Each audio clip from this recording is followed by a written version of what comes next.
Hi friends, Baakiyalakshmi serial next எபிசோடுக்கான review என்னன்னு பார்க்கலாம் வாங்க ஃப்ரெண்ட்ஸ். இங்கே நம்ம பாக்கியாவோ நம்ம கோபிக்கிட்ட ஹெல்ப் கேட்கறதுனால நம்ம கோபியுமே உனக்கு செய்யாமல் நான் வேறு யாருக்கு செய்ய போகிறேன் பாக்கியா, இதை ஏன் ஒரு மாதிரி ஏதோ ஒரு மாதிரி கேட்குற, நீ உரிமையோடு கேட்கலாம், அதுக்கு எல்லா ரைட்ஸுமே உனக்கு இருக்குது பாக்கியா அப்படின்னு சொல்லிட்டு இங்கே நம்ம கோபி சொல்ல, இங்கே ஈஸ்வரியோ கரெக்டாக சொன்ன கோபி, பாக்கியாவுக்கு என்ன ஹெல்ப் தேவைப்படுதோ அது எல்லாத்தையுமே நீ செஞ்சு கொடுக்கணும் சரியா அப்படின்னு சொல்லிட்டு இங்கே ஈஸ்வரியுமே சொல்கிறாங்க.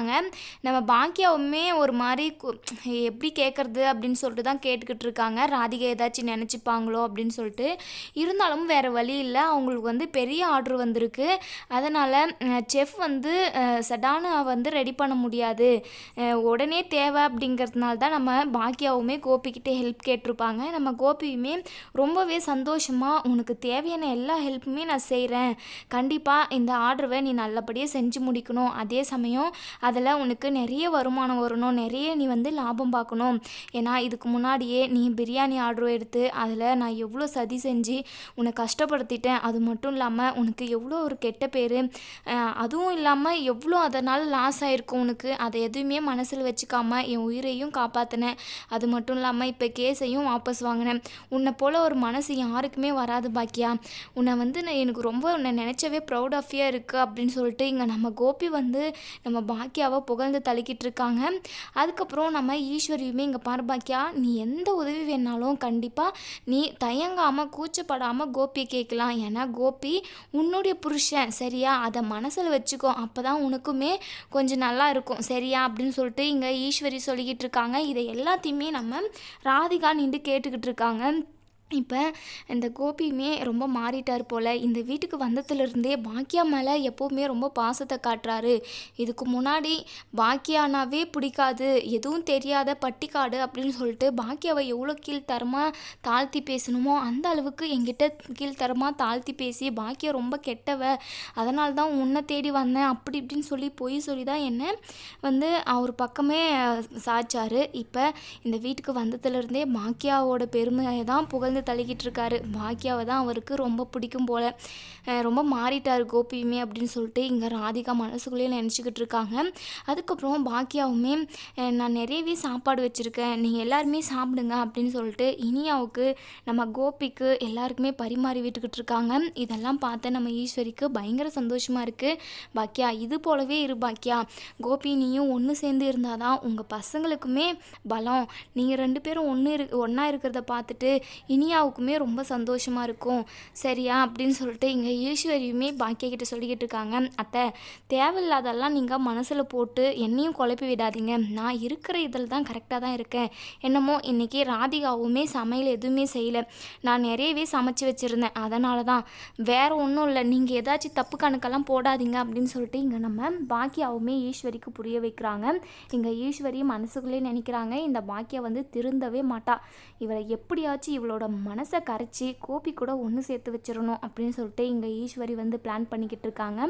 இங்கே நம்ம கோபியும் பாக்கியாவும் ஒருத்தருக்கு ஒருத்தர் மனசு விட்டு பேசிக்கிறாங்கன்னே சொல்லலாம். மனசு விட்டுனா அதாவது வேலையை பற்றி, இந்த மாதிரி செஃப் இருந்தால் கண்டிப்பாக இந்த சாப்பாடை வந்து அழகாக சமைச்சு முடிச்சிருவாங்க, கண்டிப்பாக இதுக்கு ஒரு நல்ல வரவேற்புமே இருக்கும் அப்படின்னு சொல்லிட்டு இங்கே நம்ம கோபி வந்து பிளானிங் ஐடியா எல்லாமே நம்ம பாக்கியாவுக்கு சொல்லிக்கிட்டு இருக்காங்க. ரெண்டு பேரும் பேசிக்கிட்டு இருக்காங்க. இதெல்லாம் பார்த்துக்கிட்டு இருந்த நம்ம ராதிகாவுக்கு ரொம்பவே மனசு கஷ்டமாக இருக்குது.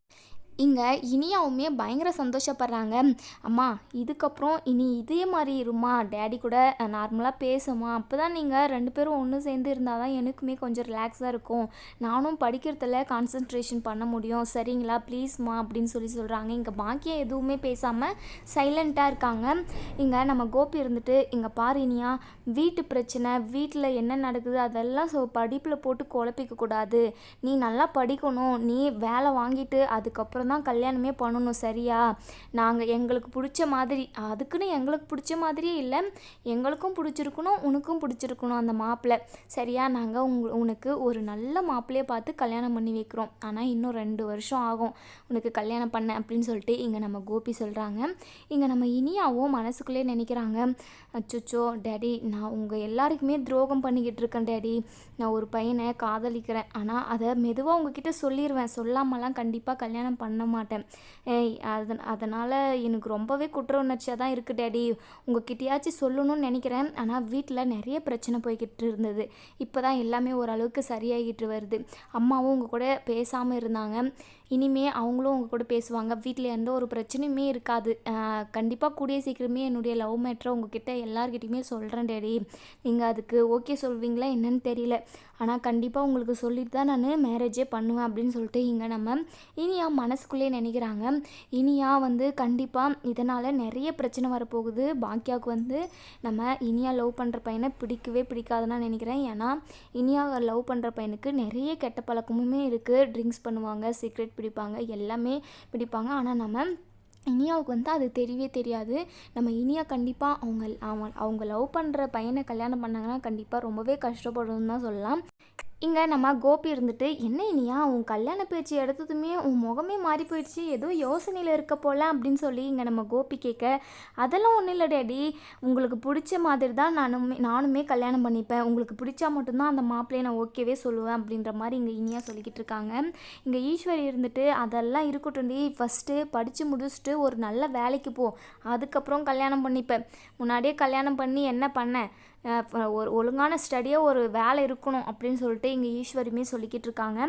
அப்போ தான் நம்ம மயுவுமே ஸ்கூல்லேருந்து வராங்க. மயு வந்ததுமே இங்கே ராதிகா, வா மயு, நான் உன்னை கூட்டிகிட்டு வரதுக்கு வரலான்னு தான் இருந்தேன், சாரிடா, நான் ஒரு டென்ஷனில் இங்கேயே இருந்துட்டேன் அப்படின்னு சொல்லிட்டு இங்கே நம்ம ராதிகா சொல்ல, மயு இருந்துட்டு, சரிங்க விடுங்க மம்மி, பக்கம் தானே, அதனால தான் நானே வந்துட்டேன், இதெல்லாம் ஒன்றும் பிரச்சனை இல்லை மம்மி, எனக்கு ரொம்ப பசியாக இருக்குது மம்மி, நான் சாப்பிட்ணும், சாப்பாடு இருக்கா அப்படின்னு சொல்லி கேட்குறாங்க. இங்கே நம்ம மயுவை கூட்டிகிட்டு உள்ள கிச்சனுக்கு வராங்க நம்ம ராதிகா. அங்கே பாக்கியா, நம்ம இனியா, அதாவது கோபி ஃபேமிலியே எல்லாருமே உட்காந்து சாப்பிட்டுக்கிட்டு இருக்காங்க. அப்போ நம்ம மயு வந்ததுமே இங்கே கோபி இருந்துட்டு, வா மயு சாப்பிடுவேன், பாக்கி ஆண்டி தான் சமைச்சிருக்காங்க, சூப்பராக சமைச்சிருக்காங்க, இந்த மாதிரி சாப்பாடெல்லாம் சாப்பிட்டு ரொம்ப நாள் ஆச்சு அப்படின்னு சொல்லிட்டு பாக்கியாவை புகழ்ந்து தள்ளுறன்ற சாக்கில் இங்கே ராதிகாவுமே ரொம்பவே தாழ்த்தி பேசுகிற மாதிரி தான் பேசிக்கிட்டு இருக்காங்க. ஆனால் சொல்லாமல் சொல்லி காட்டுறாங்கன்னே சொல்லலாம். இதெல்லாம் நம்ம ராதிகா கேட்டு பயங்கரமாக கடுப்பாகிறாங்க. இந்த கோபி ஓவராக தான் பண்ணிக்கிட்டு இருக்காரு. அப்போது நம்ம செஞ்ச சாப்பாடு நல்லா இல்லாத மாதிரி தானே பேசிக்கிட்டு இருக்காரு அப்படின்னு சொல்லிட்டு இங்கே நம்ம ராதிகா மனசுக்குள்ளேயே பேசிக்கிட்டு இருக்காங்க. நம்ம ராதிகா எப்போவுமே டைரெக்டாக கோபியை வந்து சடன்னு கேட்டுருவாங்க. ஆனால் இப்போ வந்து எதுவுமே கேட்க முடியாமல் ஒரு சுச்சுவேஷனில் இருக்காங்கன்னே சொல்லலாம். ஏன்னா நம்ம கோபிக்கு வந்து உடம்பு முடியல இல்லையா, அதனால் எல்லாத்தையுமே கொஞ்சம் அடிக்க தான் வாசிக்கிறாங்க நம்ம ராதிகாவுமே. அதுக்கப்புறம் இங்கே நம்ம கோபியும் மையும் உட்காந்து சாப்பிட்டுக்கிட்டு இருக்காங்க. உடனே நம்ம கோபி இருந்துட்டு, ராதிகா வா ராதிகா, நீ உட்காந்து சாப்பிடுவா அப்படின்னு சொல்லி கூப்பிடுறாங்க. இல்லைங்க எனக்கு வேண்டாம் அப்படின்னு சொல்கிறாங்க. இங்கே பாக்கியாவுமே, வாங்க ராதிகா சாப்பிடுங்க வாங்க, நான் நிறையவே சமைச்சு வச்சுருக்கேன் வாங்க அப்படின்னு சொல்லி கூப்பிடுறாங்க. இல்லைங்க வேண்டாம், நான் அதுக்கு அப்புறம் சாப்பிட்டுக்கிறேன் அப்படின்னு சொல்லிட்டு இங்கே ராதிகா சொல்லிடுறாங்க. இங்கே நம்ம ராதிகா வந்து மனசுக்குள்ளேயே நினைக்கிறாங்க, போகிற போக்கில் இந்த பாக்கியாவும் இந்த கோபியும் ஒன்று சேர்ந்துருவாங்க போல், நம்மளை நடுத்தெருவில் விட்டுடுவாங்க போல். பாக்கியாவுக்கு அந்த மாதிரி ஒரு எண்ணம் இல்லைனாலுமே இந்த கோபி கண்டிப்பாக பாக்கியாவே அவங்க பக்கம் இழுத்துருவார் போல். ஏன்னா பார்க்குறதெல்லாம் நடக்கிறதெல்லாம் பார்த்தா அப்படி தானே இருக்குது அப்படின்னு சொல்லிட்டு இங்கே நம்ம ராதிகா வந்து மனசுக்குள்ளேயே நினைக்கிறாங்க. அதுக்கப்புறம் இங்கே நம்ம ஈஸ்வரி எல்லாருமே தூங்க போயிடுறாங்க. இங்கே நம்ம கோபிக்கிட்ட ராதிகா இருந்துட்டு, கோபி நீங்கள் வர வரன்னு இல்லை, இங்கே வந்து அதாவது இந்த வீட்டுக்கு வந்ததுலேருந்தே நீங்கள் மாறிட்டீங்க, எப்பவும் பாக்கியா பக்கமே சப்போர்ட் பண்ணி பேசுகிறீங்க போல் அப்படின்னு சொல்கிறாங்க. என்ன ராதிகா அது வந்து நான் எப்படி சொல்ல வரேன்னா, பாக்கியாவோட நடவடிக்கை எல்லாமே நல்லா இருக்குது, அதை மட்டும்தான் நான் சொல்கிறேன், வேறு எந்த ஒரு தப்பான எண்ணமும் இல்லை ராதிகா அப்படின்னு சொல்லிட்டு இங்கே நம்ம கோபி சொல்கிறாங்க. சரிங்க கோபி, எல்லாத்தையும் பார்த்துக்கிட்டு தானே இருக்க நானும் அப்படின்னு சொல்லிட்டு ராதிகா சொல்கிறாங்க. இன்னொரு சைடு நம்ம மயுவும் பாக்கியாவும் தூங்க போகிறாங்க. மயு இருந்துட்டு, ஆண்டி நீங்கள் செஞ்ச சாப்பாடு ரொம்ப டேஸ்ட்டாக இருந்தது, உண்மையாகவே நீங்கள் உங்களை அடிச்சுக்கிறதுக்கு யாருமே இல்லை அப்படின்னு சொல்லிட்டு இங்கே மயு சொல்கிறாங்க. மறுநாள் காலையில் நம்ம இனியா வந்து காலேஜ் கிளம்புறாங்க. டேடி காலேஜுக்கு போயிட்டு வரேன் அப்படின்னு சொல்லிட்டு நம்ம கோபிக்கு சொல்லிட்டு போகிறாங்க. காலேஜுக்கு போனதுமே அவங்களோட பாய் ஃப்ரெண்ட் வந்து மீட் பண்ணுறாங்க.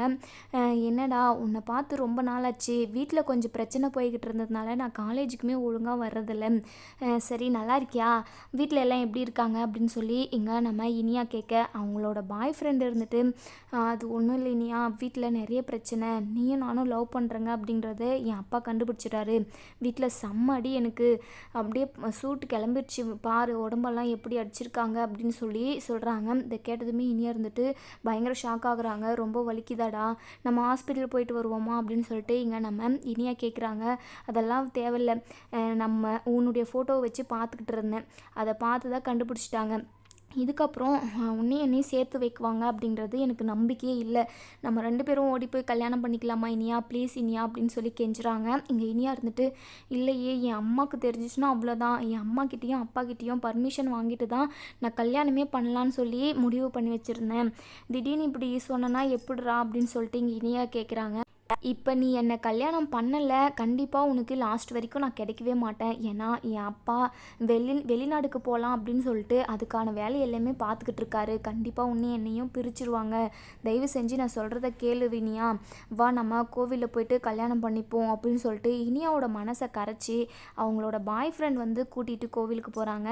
2 மாலை வாங்கிட்டு போயிட்டு 2 பேரும் மாற்றி மாற்றி மாலை போட்டுக்கிட்டு நம்ம இனியா கழுத்தில் தாலியும் கட்டிடுறாங்க. நம்ம இனியா ஒவ்வொரு நிமிஷமும் ரொம்பவே பயப்படுறாங்க. இங்கே பாரு இனியா, எங்கள் வீட்டுக்கு போனால் கண்டிப்பாக என்னை வந்து சேர்த்தவே மாட்டாங்க. அதுவும் நான் கல்யாணம் பண்ணிட்டேன்னு தெரிஞ்சால் சத்தியமாக நம்மளை கொன்னே போட்டுருவாங்க. இப்போதைக்கு உங்கள் வீட்டுக்கு போகிறது தான் எனக்கு கரெக்டுன்னு படுது. நீ தான் உங்கள் வீட்டில் செல்ல பிள்ளையாச்சே, கண்டிப்பாக நீ எப்படியாச்சும் பேசி கன்வின்ஸ் பண்ணிடு, நம்ம கொஞ்ச நாளைக்கு உங்கள் வீட்டிலே இருக்கலாம், அதுக்கப்புறம் நம்ம என்ன பண்ணுறதுன்னு சொல்லிட்டு யோசிப்போம் அப்படின்னு சொல்லி சொல்கிறாங்க. இங்கே இனியா இருந்துட்டு எனக்கு ரொம்ப பயமாக இருக்குது, வீட்டுக்கு தெரிஞ்சிச்சுன்னா அவ்வளோதான் அப்படி இப்படின்னு சொல்லிட்டு இங்கே இனியா வந்து ரொம்பவே பயப்படுறாங்க. இங்கே பாரு இனியா, நான் தான் உன் கூட இருக்கல, நீ தைரியமாக பேசு. ஏதோ தப்பு பண்ணிட்டோம், நாம் கண்டிப்பாக என்ன திட்டினாலும் வாங்கி தான் ஆகணும். ஆனால் எங்கள் வீட்டுக்கு போனோம்னு வச்சுக்கோ, நம்மளை கொன்னே போட்டுருவாங்க, அதுக்காக தான் சொல்கிறேன் அப்படின்னு சொல்லி சொல்கிறாங்க. அதுக்கப்புறம் இனியாவும் அவங்களோட பாய் ஃப்ரெண்டும் மாலையும் கழுத்துமா வீட்டுக்கு போய் நிற்கிறாங்க. அவங்கள பார்த்ததுமே பாக்கியா பயங்கர ஷாக் ஆகுறாங்க. என்னடி பண்ணி தொலைச்சிருக்க, அடி பாவி, எனக்கு நல்லா துரோகம் பண்ணிட்டியேடி, உன்னை நான் எவ்வளோ நம்பினேன், இப்போ தாலியும் கழுத்துமா வந்து நின்றுக்கிட்டு இருக்கேடி அப்படின்னு சொல்லிட்டு இனியாவை நிறையவே அடிச்சிடுறாங்க. இங்கே வீட்டில் உள்ள எல்லாருமே பார்த்துட்டு பயங்கர ஷாக் ஆகுறாங்க. நீ இப்படி ஒரு காரியத்தை பண்ணுவேன்னு சொல்லிட்டு நான் கொஞ்சம் கூட எதிர்பார்க்கல. நீ நல்லா படித்து நல்ல ஒரு வேலைக்கு போனதுக்கப்புறம் உன்னை நல்ல இடத்துக்கு கல்யாணம் பண்ணி கொடுக்கலான்னு நினச்சிக்கிட்டு இருந்தேன், ஆனால் நீ இப்படி பண்ணிட்டியேடி, என் முகத்திலேயே முழிக்காத அப்படின்னு சொல்லிட்டு இங்கே பாக்கியா வந்து இனியாவை துரத்துறாங்க. இதோட இந்த ரிவ்யூ முடியுது. இந்த இனியா பண்ணது ரொம்ப தப்பு அப்படின்னு நினைக்கிறவங்க இந்த வீடியோவுக்கு லைக் பண்ணி தெரிவிங்க. வீடியோ பிடிச்சிருந்தா ஷேர் பண்ணுங்கள், கமெண்ட் பண்ணுங்கள். தேங்க்ஸ் ஃபார் வாட்சிங்.